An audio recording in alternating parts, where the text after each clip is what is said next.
Funding का क्या criteria है? फंडिंग पैटर्न कैसा है इस स्कीम में? देखिए बेसिकली जो फंडिंग का पैटर्न है वो जैसे अदर स्कीम्स में होता है, माइलस्टोन वाइज आपको पेमेंट मिलेगा, इंस्टॉलमेंट्स में पेमेंट मिलेगा। हाँ, बेसिकली 30% का जो अमाउंट है वो आपको जैसे ही आप बैच फ्रीज करेंगे आपको रिलीज़ कर दिया जाएगा।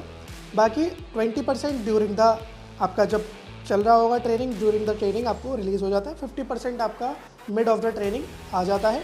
उसके अलावा में आपका 20% रिलीज़ होगा जब सर्टिफिकेशन हो जाता है स्टूडेंट्स का, और 30% जो है वो रिलीज़ होता है जब आप उनका वेज एम्प्लॉयमेंट, सेल्फ एम्प्लॉयमेंट या फिर गिग बेस्ड एम्प्लॉयमेंट करवा देते हैं। तो क्योंकि इस स्कीम में पहले जैसे बैंक गारंटी होती थी, इसका बैंक गारंटी भी नहीं रखी गई है।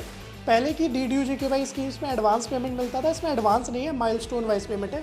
क्योंकि पहले लोग पेमेंट ले लेते थे और काम नहीं करते थे, NGOs बहुत सारा ऐसा करते थे। तो नॉर्म्स में काफ़ी कुछ चेंज इस बार किया गया है। और जो पेमेंट टर्म्स हैं वो बेसिकली रेजिडेंशियल फैसिलिटीज़ के अकॉर्डिंग किए गए हैं। तो अगर हम लोग बात करें, अगर 6 महीने के लिए आप कोई कोर्स चूज़ करते हैं, 6 मंथ्स के लिए चलाते हैं, तो अप्रॉक्सीमेटली 1.25 1.30 लाख रुपीज़ तक पर स्टूडेंट आपको यहाँ पे पे आउट मिल रहा है। अब यही ट्रेनिंग अगर 2 साल के लिए जाती है तो 2.5 लाख रुपीज़ पर स्टूडेंट तक आपको फंडिंग मिल जाती है। 1000 स्टूडेंट्स का भी अगर आप टारगेट कर लेते हैं तो अप्रॉक्सीमेटली 2.5 करोड़ का प्रोजेक्ट आपका ये बन जाता है अगर 1 ईयर का है।